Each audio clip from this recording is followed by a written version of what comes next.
上品灵石。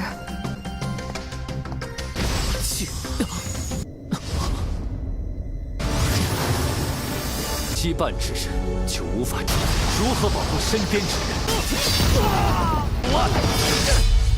人？为父先走一步，路，即便令此处永无出路。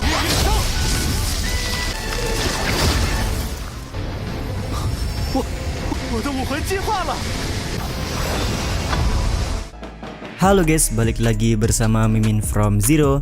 Di video kali ini Mimin bakalan kembali melanjutkan alur cerita Donghua berjudul Lingwu Dalu atau Lingwu Kontinen part 78 ya. Seperti biasa, sebelum masuk ke rekap ceritanya, buat kalian yang menonton video ini tapi belum subscribe, tolong di subscribe dulu ya guys. Dan jangan lupa nyalain lonceng biar nggak ketinggalan update terbaru dari channel From Zero. Playlist untuk Donghua ini juga udah tersedia bagi kalian yang baru aja bergabung dan belum nonton episode sebelumnya ya. Ya udah deh, nggak usah berlama-lama lagi, langsung saja kita ke rekap ceritanya guys.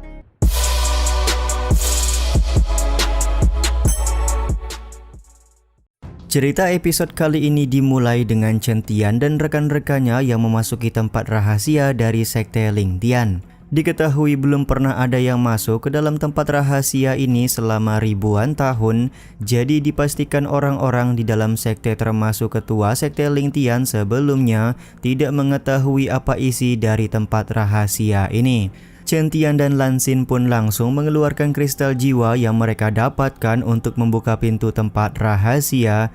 Setelah dua kristal jiwa dikeluarkan, Chen Tian juga mengeluarkan segel ketua sekte yang diberikan kepadanya pada waktu itu.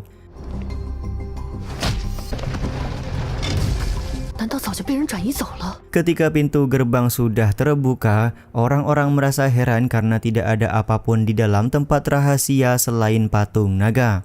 Momen ini pun membuat Chen Tian langsung menggunakan persepsi penglihatan dan menemukan bahwa tempat rahasia yang mereka masuki dilindungi oleh formasi.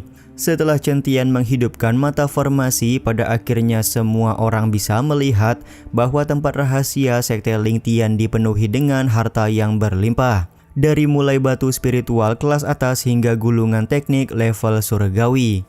Sementara itu Chen Tian mendekati dan memegang benda aneh yang terdapat di tempat rahasia. Secara tidak sengaja Bang MC langsung dibawa masuk ke dalam sebuah dimensi yang berada di dalam benda aneh tersebut.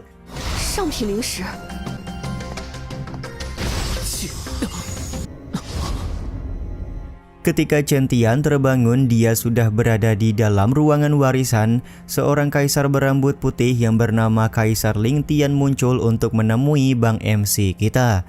Diketahui sudah ribuan tahun lamanya tidak ada orang yang masuk ke dalam ruangan warisan ini. Kaisar Ling Tian pun langsung bertanya kepada Chen Tian bagaimanakah kondisi Sekte Ling Tian pada saat ini.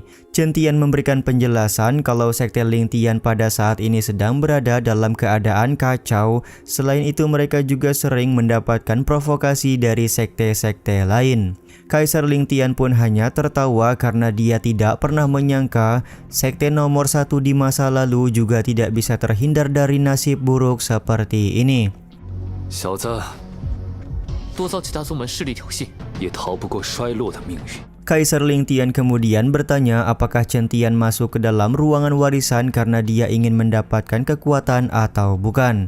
Kaisar Ling Tian pun memberikan penjelasan jika Chen Tian ingin menjadi lebih kuat, maka dia harus mengalahkan semua musuh yang muncul di dalam ruangan warisan ini.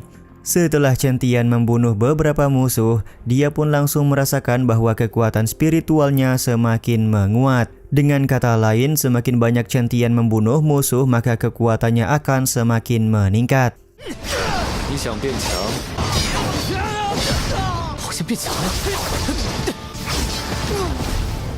Tapi mengalahkan semua musuh di dalam ruangan warisan tidak semudah yang dibayangkan. Ruangan warisan memanfaatkan ingatan dari Chen Tian untuk membuat proyeksi musuh-musuh Bang MC dan membuat proyeksi orang-orang terdekat Chen Tian selama ini. Pertahanan dari Chen Tian pun mulai goyah ketika dia melihat orang-orang terdekatnya bermunculan, tapi dengan konsentrasi penuh King Chen Tian berhasil melewati situasi sulit dan mengalahkan semua musuh yang berada di dalam ruangan warisan.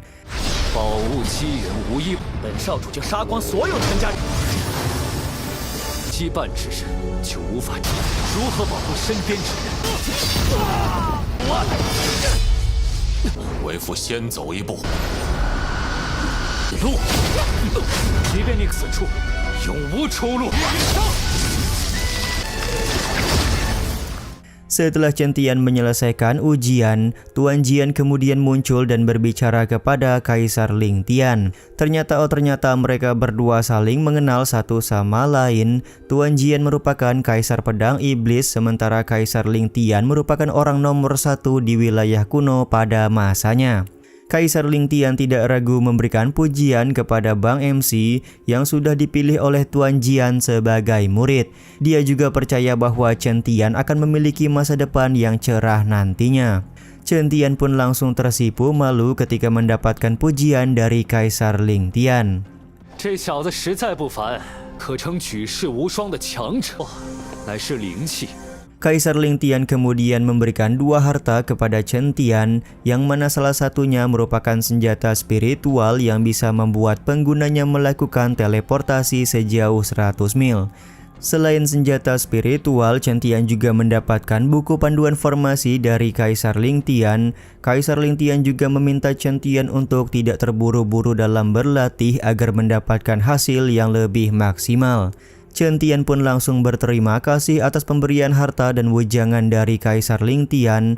Di saat yang sama, Kaisar Ling Tian tertawa karena dia tidak menyangka kalau Tuan Jian bernasib sama seperti dirinya, yaitu hanya bisa menjadi jiwa roh seperti ini. Tuan Jian berkata ada bencana besar yang datang dan tidak ada seorang pun yang bisa menghindarinya.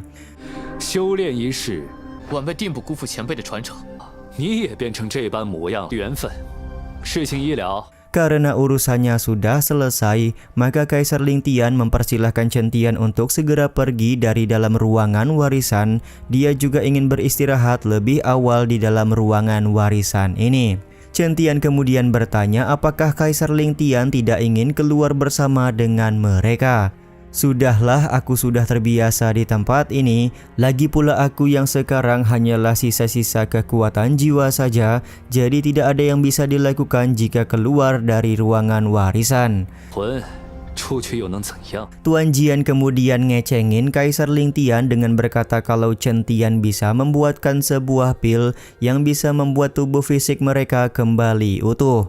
Mendengar ucapan Tuan Jian tersebut, Kaisar Ling Tian pun langsung berubah pikiran dan akan ikut bersama dengan Chen Tian keluar dari ruangan warisan. Singkat cerita, setelah keluar dari dalam ruangan warisan, Chen Tian langsung mempraktikkan formasi yang tertulis di dalam buku pemberian Kaisar Ling Tian. Formasi yang dibuat oleh Chen Tian kali ini merupakan formasi pengumpul roh, yang mana formasi ini akan membuat murid-murid sekte Ling Tian menerobos ke ranah yang lebih tinggi. Benar saja, dengan bantuan formasi pengumpul roh, murid-murid sekte Ling Tian berhasil menerobos dengan sangat cepat. Masing-masing martial spirit yang mereka miliki juga langsung berevolusi.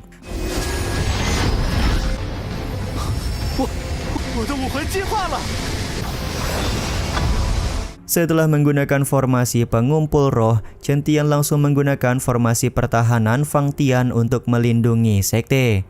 Tentu saja hal ini membuat Kaisar Ling Tian kaget karena Chen Tian sudah bisa melakukan hal ini, padahal dia baru pertama kali mempraktikkan sebuah teknik formasi. Tuan Jian pun tersenyum kepada Kaisar Ling Tian sembari menjelaskan kalau kemampuan yang dimiliki oleh Chen Tian lebih dari ini. Sementara itu, setelah selesai membuat formasi pertahanan, Chen Tian sangat percaya diri dalam waktu 10 tahun sekte Ling Tian akan kembali ke puncak kejayaan dengan menjadi sekte nomor 1 di wilayah kuno.